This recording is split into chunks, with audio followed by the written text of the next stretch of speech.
Great way to start the video out because it's Fastback Friday. Export Friday, Mach 1000 Friday. Black Mag Friday. Alright, so anyway, Brent might be selling his 94 Cobra. So we're cleaning it up, someone's going to come look at it. Brent doesn't want to sell it, but he just named a price and he said if he gets it, he gets it. If he doesn't, he doesn't. So anyway, we got this strawberry pink LX 4-cylinder 1990 in for brake job, rear shocks, struts, exhaust work, front brakes. I don't know, the list goes on. We'll fill you in once we start working on it.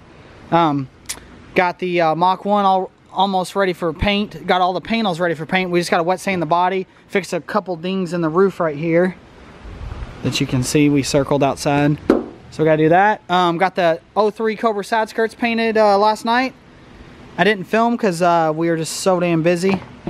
But you can see I just took them out this morning. We got the Mach 1 hood right here, azure blue. That's Atlantic blue. They kind of look the same right now in or on the camera. But got the Mach 1 hood. It's almost too shiny you can't even see it.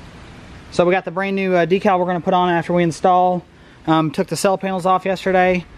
Then we got Alex's car over here. Went ahead and dropped the motor, as you all saw yesterday, and we started to just kind of poke at the frame rail, and you can see just how fucked up it really is.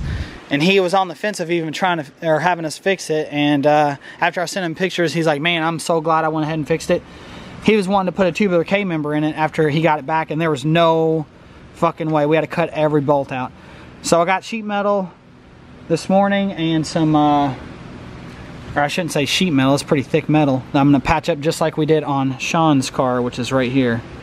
But this is actually a lot worse than it was. So I got my day cut out for me. I'm going to start shaping this, cutting this off, putting the new stuff in. We got to weld it. And then I got to cut holes for the K-member bolts and all that stuff. So you'll probably see a time lapse maybe in this video or the next video of me doing that. And then we got to fix all this rust, corrosion. And then it's time to etch prime and paint the engine bay, and then we'll lower the body back down on the 95 Cobra engine, which is right here. And we got all new pulleys that are in the box right here. We're going to put on, might as well put them on now before we actually install the motor. So we got that going on. Now we're going to go to the paint booth real quick.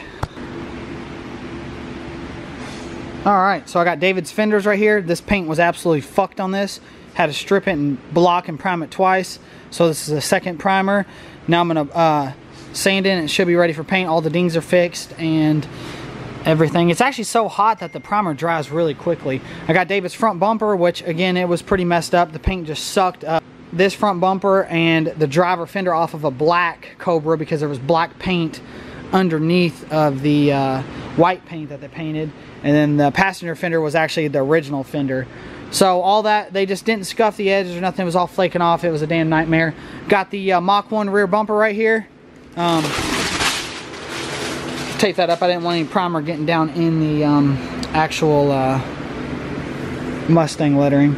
So anyway, you can see it looks like, let me see if I can get it to focus. See how textured it is? The paint was spider cracking, which some of you all know. The whole paint was spider cracking right here, so I had to sand it all the way down. And then it looks like shit right now, but trust me, it sands right out. And then you do one more prime, and then you're good to go. So I gotta sand that one more time, and then we're gonna re-prime it. And this bumper will be ready for paint. We got the 2001 Cobra bumper ready for paint. And again, right here, here's some more, where some more spider cracking was.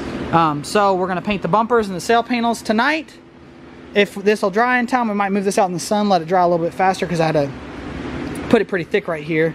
And I had to sand it all the way down, that way the feather it out so that the paint wouldn't continue to crack or chip. So, because this bumper, that whole Mach 1 had been repainted before. So again, if you're dealing with extra paint and then people not scuffing it, you get to peeling paint, peeling clear coat or whatever. And 99% of the time, if you have a peeling clear coat on a panel, it's because it's been previously painted, not from the factory. But you guys know, if you have a white Mustang, that the white paint actually chips off completely, not just the clear coat.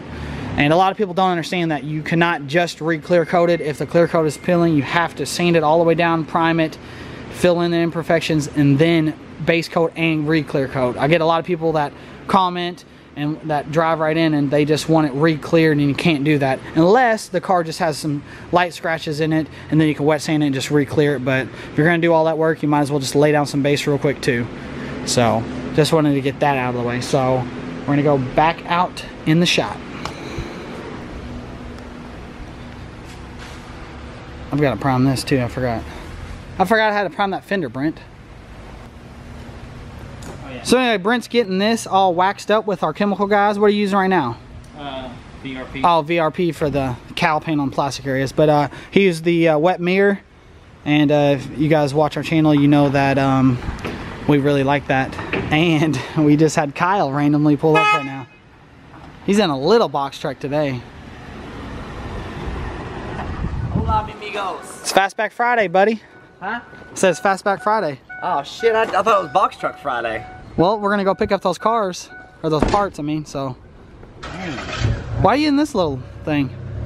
We're gonna fix it. Oh, this is the one we're fixing? Yeah. Oh, okay. I thought you meant a van. I think you got something wrong in the front end. All right. Yeah, because you drove a Chevy, didn't you?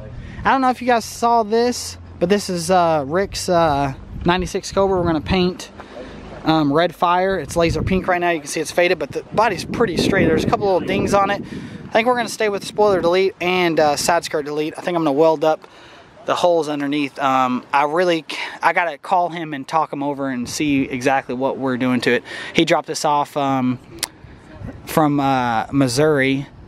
I think it's Kansas City or something. The car was in St. Louis, but I think he either lives in Kansas or Kansas City. I'm not sure. We're gonna get a new front bumper. I'm gonna talk to him about the hood. That hood does not fit. You can see it fits like shit, and it's actually an aftermarket hood. It's not a real 96, 98 Cobra hood. It's like double thick, and it kind of fits like shit. So now we got a bunch of shit going on in the shop. We're gonna door jam David's car. And then we already got all the wiring and everything, brake booster back in there, hydro boost back in there, clutch cable, all that in there, radiator back in, condenser back in. So I think David and Logan are going to come down and we're going to install his brand new built engine right before Mustang week. So that's where that's going.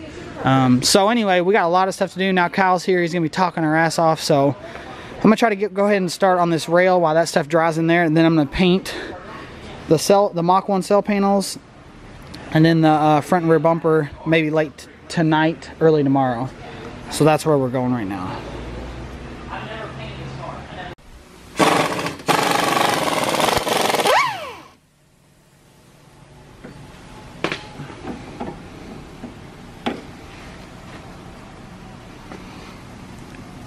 This is why you always replace your sway bar end links.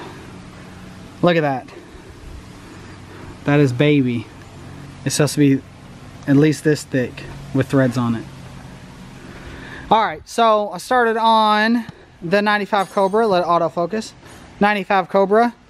I got my replacement steel right here. And I actually got this from Tractor Supply because it's like the perfect thickness and length and everything. So there's less cutting on it. So I got some stock K-member bolts that I had laying around because I always hoard hardware for Mustangs.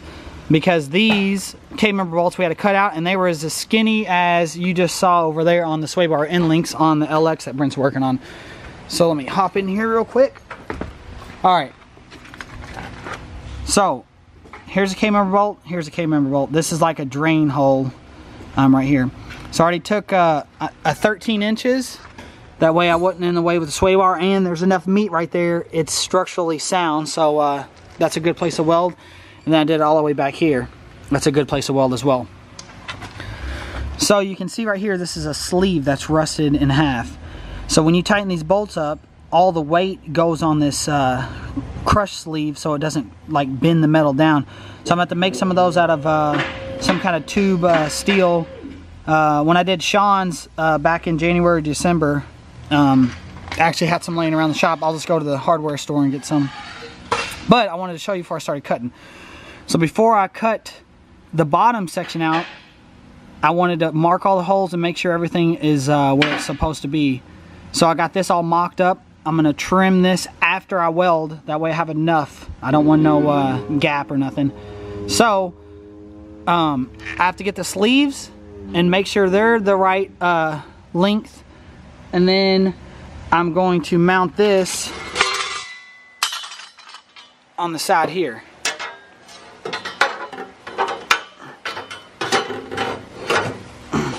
After I cut it all out. See how that's like almost the perfect length? So actually it'll be like about like this. So actually that's pretty damn mint, almost exactly where it's at. And then I'll fill in the top with another piece. So that's where we're at right now. So I'm kind of boxing it in here. That way I can weld right there. And then I'll do the inside right here with another piece of metal. But this is where I'm at so far, so I'm going to keep going. I just want to show you guys before I actually start cutting this out. I wanted to drill the holes, mark the holes, drill them before I cut it out. That way I know exactly where it's supposed to be. And then also I got to box this in after I weld this piece on. So it's honestly not that hard. You can get all this stuff at the hardware store.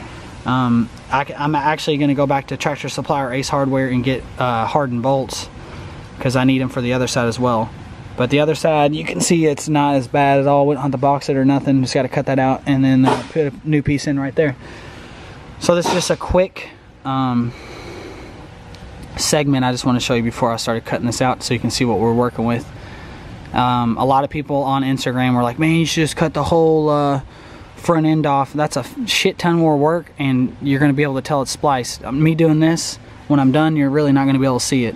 And it's thicker than it was factory, so that's it. I spent about 40 bucks on all the sheet metal, and then I spent another 40 on like cutting wheels and grinders and step up bits. So 100 bucks, materials, and then just a welder and your time.